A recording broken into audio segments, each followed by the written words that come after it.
The portal tore through reality above Central Park at 3:47 a.m., and Lieutenant Danny Carter was the first human to see it. He'd been finishing his night patrol when the sky ripped open like wet paper, spilling purple light across Manhattan's skyline.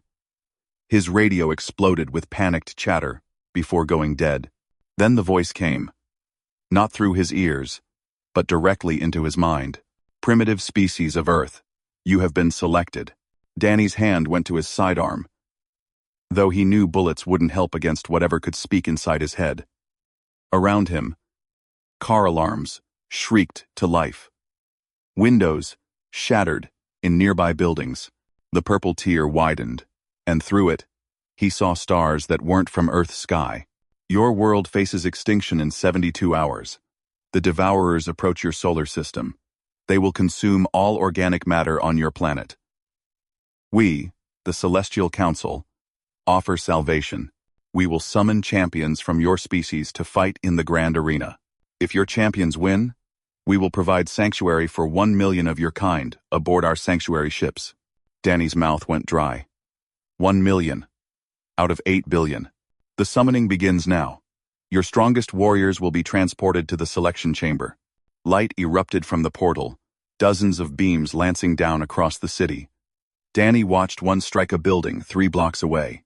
He sprinted toward it, his training overriding the fear that threatened to freeze him in place.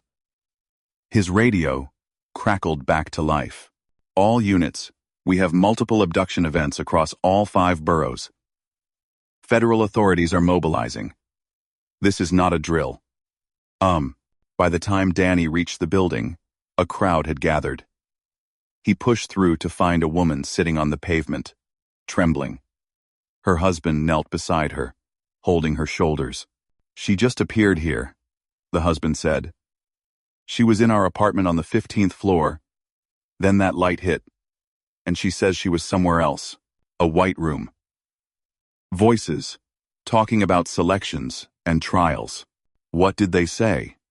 Danny asked. The woman looked up, her eyes haunted. They measured me, scanned me. Then they said I wasn't suitable, and sent me back.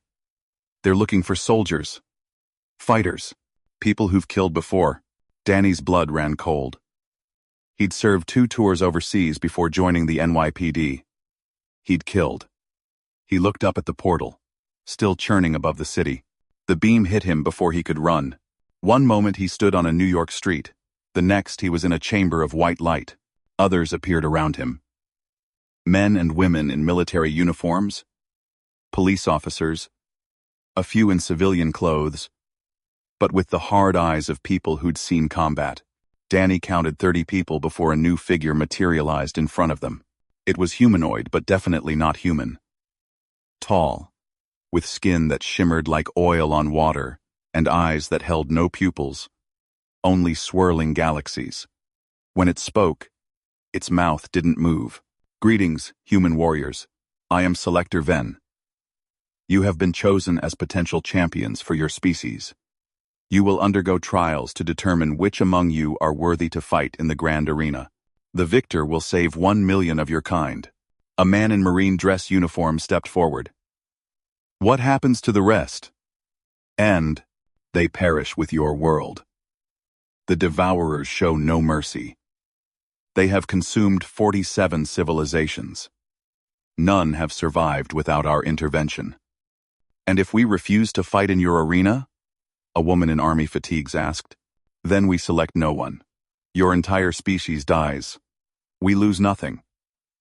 The Council has thousands of species under protection. Earth is unremarkable, except for one quality. Ven's galaxy eyes seem to focus on each of them in turn. You are the most violent species we have encountered in this galactic sector. You war among yourselves constantly. This makes you ideal arena candidates. Danny felt sick. They were being selected because humanity couldn't stop killing each other. The trials begin in 1 hour. Survive them, and you will face warriors from other worlds. Defeat them, and your people live. Fail, and Earth becomes a dead rock floating in space. Ven vanished, leaving the 30 humans alone in the white chamber. The Marine spoke first. "Captain Nick Hayes, USMC. I say we give these alien bastards a fight they won't forget." Others nodded, introducing themselves. Danny recognized the look in their eyes. They were warriors, yes, but they were also terrified. Not for themselves, but for everyone they'd left behind. A door appeared in the white wall, sliding open to reveal a corridor of the same colorless material. They had no choice but to move forward. As they walked, Danny thought about his sister in Boston, his parents in Florida, his ex-girlfriend who he still loved but had pushed away after his last deployment. 1 million people. How would anyone choose who lived and who died? The corridor opened into an arena. Not the grand one Ven had mentioned, but a trial ground. Weapons lined the walls, some familiar, others alien and strange. In the center of the space, the floor was marked with circles. 30 humans entered. Ven's voice echoed from everywhere and nowhere. 10 will advance to the grand arena. Choose your weapons. The trial is simple. Survive. The floor beneath 15 of the circles suddenly vanished. Screams cut short as half their number fell into darkness. Danny lunged forward, grabbing the Marine captain before his circle disappeared. They hit the solid floor together, rolling away from the treacherous sections. 15 humans remained, gasping, staring at the spaces where their fellow humans had been moments before. Lesson 1. Ven's voice continued, emotionless. In the arena, hesitation means death. Trust nothing. Expect treachery. Now, for Lesson 2. You will fight each other. 5 matches.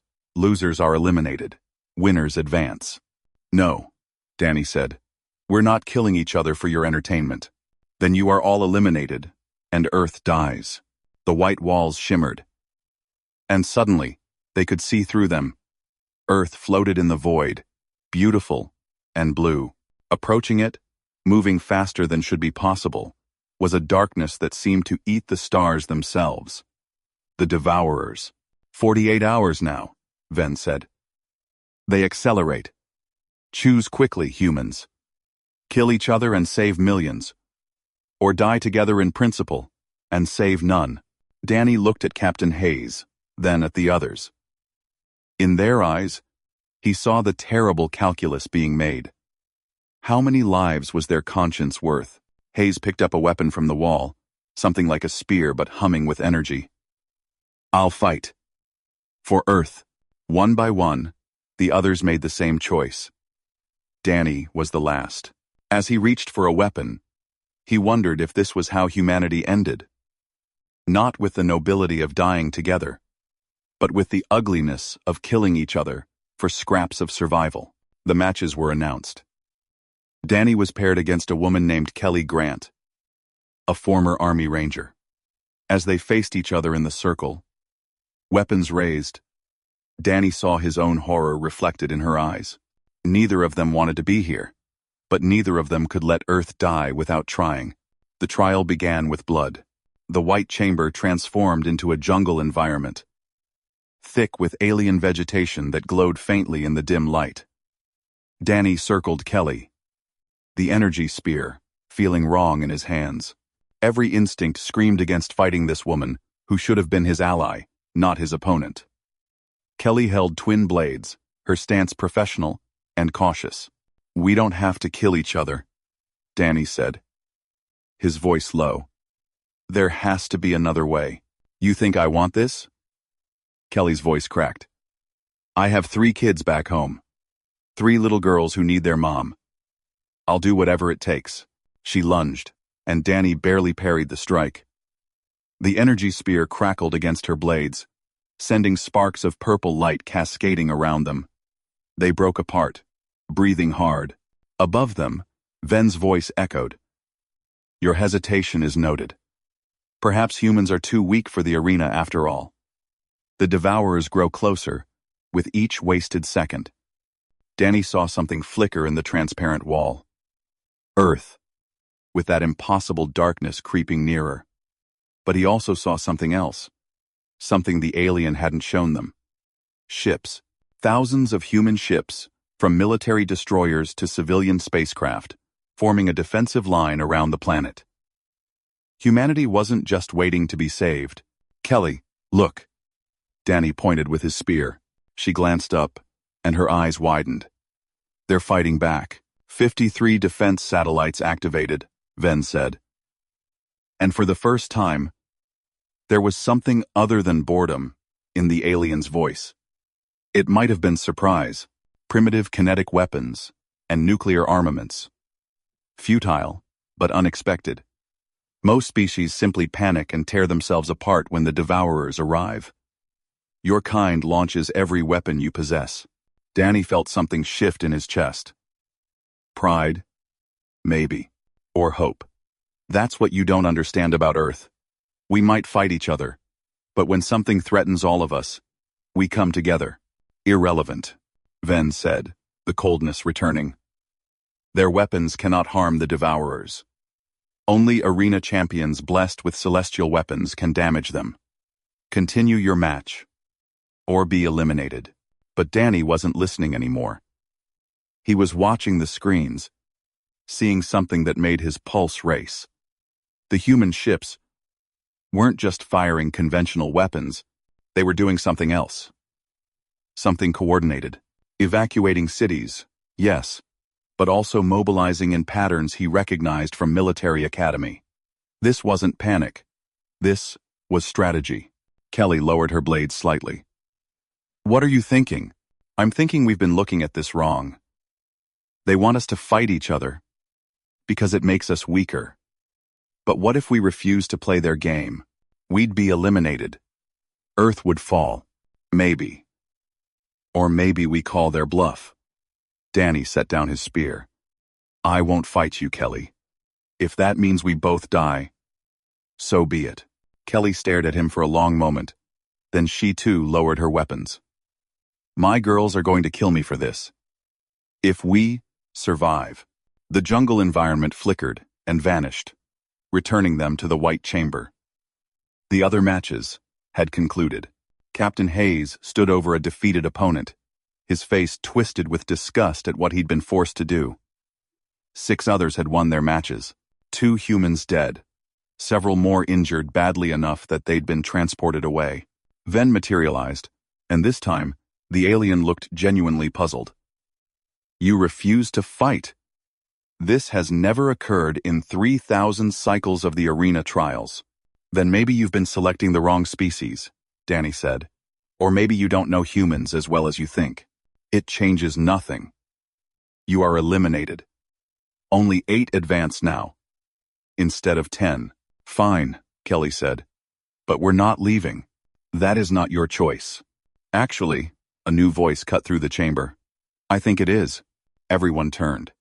Standing in the entrance corridor was a woman in a general's uniform, flanked by 2 civilians in suits. Behind them, Danny could see armed soldiers, human soldiers, with human weapons.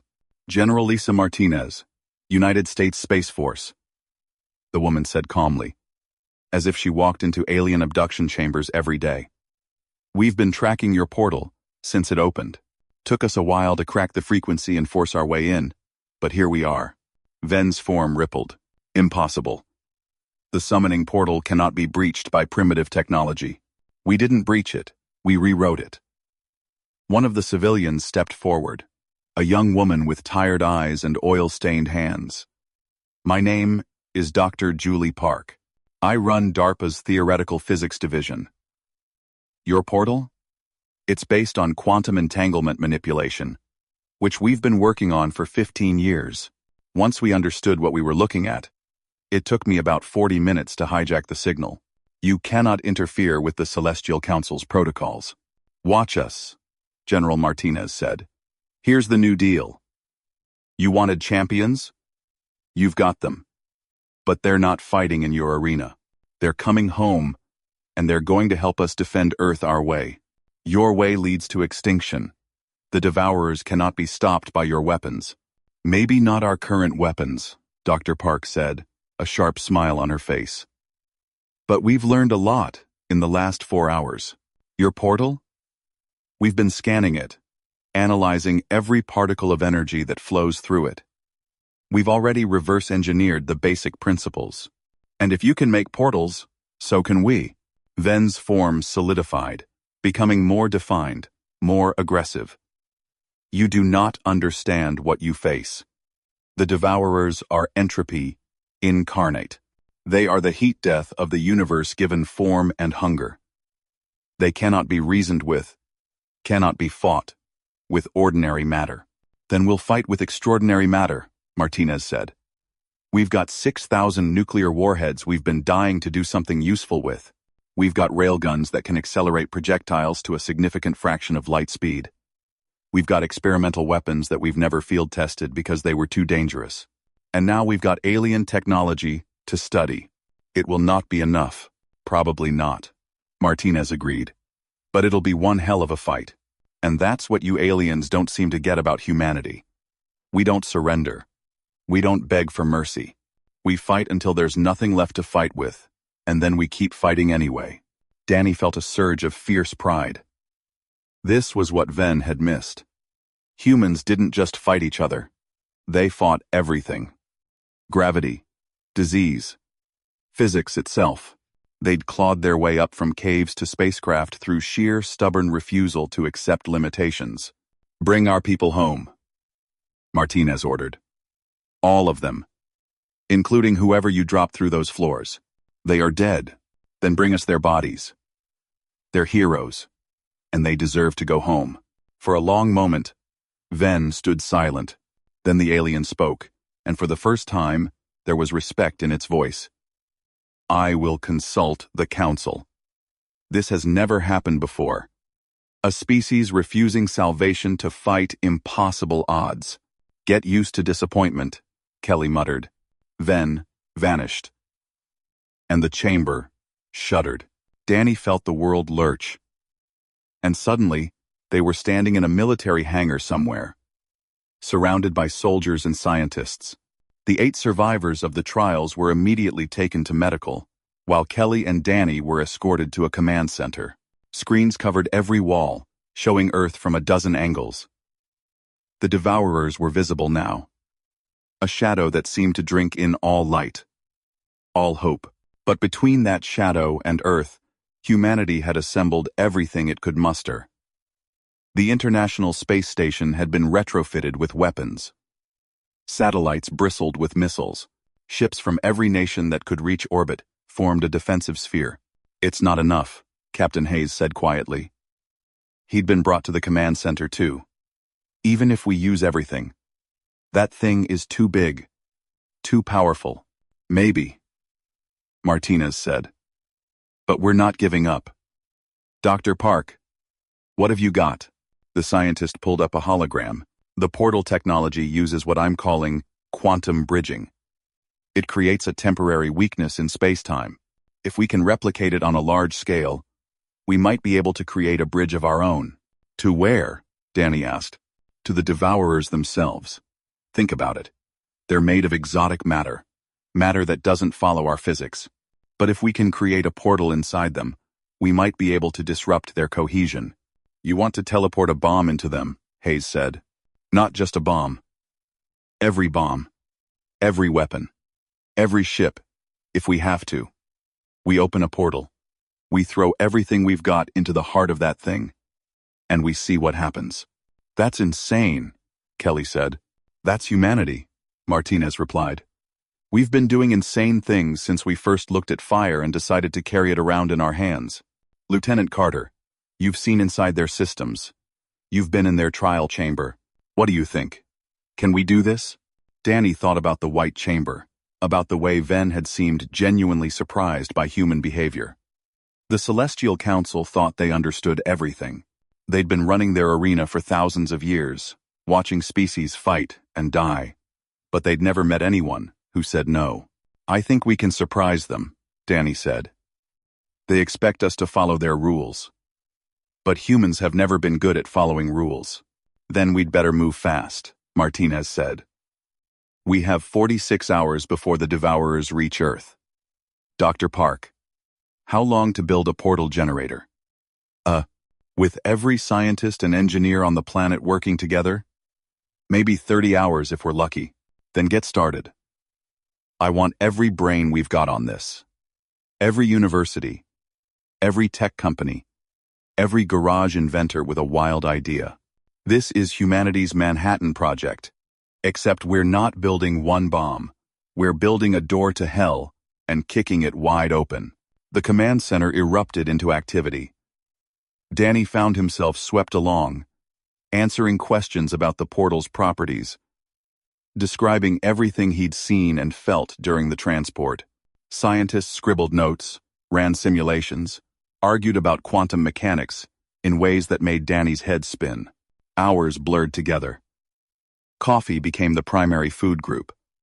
Around the world, humanity mobilized like never before. Factories retooled to produce components for the portal generator. Programmers worked around the clock on the targeting systems. Military forces coordinated a defensive plan that would buy them time. And through it all, the devourers came closer. Danny caught a few hours of sleep in a cot set up in a side room. He dreamed of the White Chamber, of Ven's galaxy eyes, of Kelly's daughters who might never see their mother again. When he woke, Dr. Park was shaking his shoulder. "We've got a problem," she said. In the command center, the screens showed a new development. The portal above New York had expanded, and through it came ships. Sleek, elegant vessels that dwarfed anything humanity had built. The Celestial Council's fleet. Ven's voice boomed across every communication channel on Earth. Humans of Earth. The Council has reached a decision. Your refusal to participate in the traditional arena trials is unprecedented. Some Council members wish to respect your choice and leave you to your fate. However, I have convinced them to offer a compromise. "Here it comes," Martinez muttered. "We will provide you with celestial weapons technology. With these weapons, your champions can harm the devourers. In exchange, you will allow us to broadcast your battle across the Council networks. Other species will watch as you fight and die. This will serve as a lesson about the futility of resisting the natural order." "They want to make an example of us," Hayes said. "Let them," Danny replied. "We'll show them what humans do when someone tells us we can't win." Martinez nodded slowly. "Open a channel. All frequencies." When the link was established, she spoke clearly and calmly. "Ven, we accept your compromise. Give us the weapons. Send your cameras. Tell all your Council species to watch closely, because we're about to teach the universe something new." "And what lesson is that?" Ven asked. "That humanity doesn't need saviors. We are the beasts you should have feared." The celestial ships descended, and from them came containers of weapons, unlike anything Earth had seen. Rifles that fired concentrated energy. Blades that could cut through dark matter. Shields that bent space-time around the user. But more importantly, they brought technical specifications. Blueprints for how the weapons worked. Dr. Park and her team fell on the data like starving wolves. Within hours, they were adapting the alien technology, combining it with human engineering. The weapons weren't just copied, they were improved, modified, made more aggressive, and more efficient. Humanity had spent thousands of years perfecting the art of warfare. Now they had new tools to perfect. The portal generator took shape in the Nevada desert, a massive structure of human and alien technology fused into something neither species had created alone. It looked wrong, almost dangerous, with exposed conduits and sections that seemed to flicker in and out of reality. But it worked. "We'll have one shot," Dr. Park explained to the assembled military leaders. "The portal will open inside the Devourer's core. We can keep it stable for maybe 30 seconds. Everything we want to send through has to go in that window." "What's the payload?" Martinez asked. 4,000 nuclear warheads, modified with celestial energy cores. 200 kinetic kill vehicles, accelerated to 0.95 light speed, and one experimental antimatter device that we're not entirely sure will work. But if it does, it should really ruin the Devourer's day. "And if it doesn't work?" Kelly asked. She'd refuse to leave the base, insisting on seeing this through. Then we try something else. We keep trying until we win, or until there's nothing left to try with. The Devourers reached Mars orbit. At this range, Earth's instruments could finally analyze them properly. What they found was terrifying. The Devourers weren't a ship or a creature. They were a phenomenon, a moving region of space where entropy had become aggressive, actively seeking out and consuming order, complexity, life itself. 24 hours, Martinez announced. That's how long until they reach Earth. Dr. Park, will the portal be ready? It'll have to be. Danny suited up with the other warriors who'd survived the trials. They'd been designated the portal defense team. Their job was simple in theory. Protect the generator from any interference until the weapon payload was delivered. In practice, it meant standing between Earth and whatever the Devourers might throw at them with weapons they'd been training with for less than 2 days. Nervous? Captain Hayes asked, checking his celestial rifle. Terrified, Danny admitted, but also kind of excited. We're about to do something no one's ever done before. Punch entropy in the face? Pretty much. Kelly joined them, her daughter's photo tucked into her armor. My girls are in a bunker in Colorado. I promised them I'd come home. Then we'd better make sure Earth is still here for you to come home to, Danny said. The final hours passed in a blur of preparation. The generator hummed to life, its alien-human hybrid systems charging up. Around the world, defensive positions braced for impact. Civilian populations had been moved to the deepest shelters available. Though everyone knew that if this failed, there would be nowhere deep enough. The Celestial Council's ships maintained a distance, their cameras recording everything. Danny wondered what other species were watching, what they thought of the crazy humans who refused to accept death. Then the Devourers reached Earth's moon. The sensors went haywire as the phenomenon touched Luna's surface. In moments, the moon began to change. Its gray surface turned black, then seemed to simply cease existing, consumed into the spreading darkness. Earth's tides went wild. Earthquakes rolled across the planet. Portal at 90%, Dr. Park called out. Weapons armed and ready. Target lock acquired. The darkness spread toward Earth like a living thing. When it touched the outer defense satellites, they simply vanished, consumed without even debris left behind.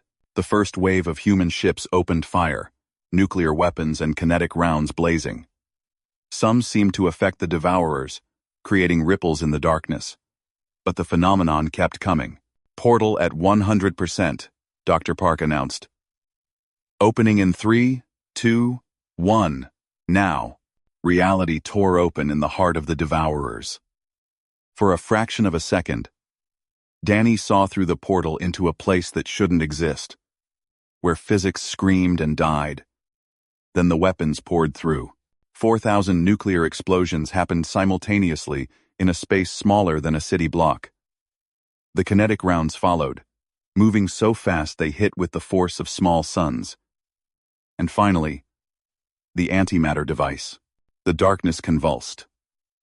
Through the celestial ship's cameras, broadcast to every bunker on Earth and across the Council networks, the impossible happened. The Devourers, the entropy phenomenon that had consumed 47 civilizations, began to collapse. The darkness folded in on itself, shrinking, compressing, imploding, but it wasn't dying quietly. The backlash from the explosion hit Earth like a physical wave. The portal generator overloaded, explosions ripping through its structure. Danny and his team threw themselves forward, using the celestial shields to protect the core systems. Energy that shouldn't exist in normal space tore at them. Danny felt his shield crack, then shatter, and pain like nothing he'd ever experienced lanced through his body. Then Kelly was there, her own shield extended over both of them. Hayes and the others formed a protective wall, their shields overlapping. Holding. Barely. The generator's core pulsed one final time, and the portal snapped shut. The wave of destructive energy dissipated, leaving the team battered but alive. Danny struggled to his feet, looking up at the screens. The Devourers were gone. Where they'd been, there was nothing, not even empty space, but a region that sensors couldn't read, as if reality itself needed time to remember how to exist there. The moon was gone, consumed before the portal had opened. But Earth remained, damaged, shaken, but alive. The command center was silent for a long moment. Then, someone started clapping. Another joined in. Within seconds, every person in the room was cheering, crying, hugging each other. They'd done it. Against impossible odds, humanity had survived. Ven materialized in the command center without warning. The celebration stopped abruptly, soldiers reaching for weapons. But the alien held up its hands, in what might have been a peaceful gesture. "I come to deliver a message from the Celestial Council," Ven said. "What you have done today has never been accomplished before. 7 species have fought the Devourers with our weapons and our support. All 7 failed. You succeeded without our help, using our gifts only as tools to amplify your own strength." "So what now?" Martinez asked, her hand still on her sidearm. "Do you go back to your council and tell them we're too dangerous to live?" "No," Ven said. And those galaxy eyes seemed to see them all differently now. "We tell them that Earth is to be left alone. The Council has a policy regarding species that demonstrates sufficient capability. We do not interfere with them. We do not attempt to save them. We let them chart their own course among the stars." "We're being promoted," Dr. Park said, disbelief in her voice. "You are being recognized. There is a difference. Many species reach the stars, but few prove themselves willing to face extinction rather than accept limitations. You did not just fight the Devourers. You fought the very concept of helplessness." "Does this mean you'll share more technology?" Danny asked. "No. You will develop your own technology, as you have already begun. The portal generator you built is crude compared to ours, but it is yours, built with your understanding, your innovation. In 300 years, perhaps less knowing your species, you will have refined it beyond what we thought possible. Because that is what you do. You take impossible problems and refuse to accept that they cannot be solved." Ven paused, its form shimmering. "I have been a selector for 900 of your years. I have witnessed thousands of species face the trials. Most beg for mercy. Some fight with honor. A few die with dignity. But you are the first to make me question whether the Council's way is the only way. Perhaps there is something to be learned from the beasts of Earth." "Is that what you'll call us?" Kelly asked. "Beasts? It is what you called yourselves. General Martinez said humanity does not need saviors because you are the beasts we should have feared. I believe she was correct. The universe should fear you, Earth humans. Not because you are cruel, but because you are unstoppable. You will face many obstacles as you spread to the stars. You will encounter species older, wiser, more technologically advanced. Some will try to stop you. Some will try to control you. None will succeed. Because you carry with you the one trait that transcends all others. You never, ever give up." With that, Ven vanished. The celestial ships began to depart, their portals opening and swallowing them one by one. Soon, the skies were clear except for the human vessels, returning to a world that had changed forever. Danny stood with Kelly and Hayes, looking up at where the moon had been. There would be consequences from that loss. Environmental changes that would take years to adapt to. But humanity would adapt. They always did. "What do you think you'll do now?" Kelly asked. "I don't know," Danny admitted. "I was a cop. Seems kind of small compared to fighting entropy monsters. I'm going home to my girls," Kelly said firmly. "Going to hug them until they get annoyed, then hug them some more. After that, maybe I'll join the Space Force. Someone's got to make sure we're ready if something else decides to threaten Earth." "I'm staying in," Hayes said. "Martinez offered me a position helping to train the next generation of portal defenders. Seems like important work. Dr. Park joined them, looking exhausted but triumphant. We did it. We actually did it. Do you know what this means? We've proven that the impossible is just the stuff we haven't figured out yet. In my lifetime, I'm going to see humans walking on planets in other solar systems. I'm going to see us build cities in space. And it all started today, with a bunch of stubborn people who refused to die quietly. To the beasts of Earth, Danny said, raising an imaginary glass. To the beasts of Earth, the others echoed. 6 months later, Danny stood in the Nevada desert again, watching as construction crews put the finishing touches on Portal Station 1. The generator that had saved Earth had been rebuilt, refined, made permanent. Dr. Park's team had worked miracles, turning the crude weapon into a functioning gateway to the stars. Earth had changed in those 6 months. The loss of the moon had caused tidal disruptions, but human engineering was already adapting coastal cities.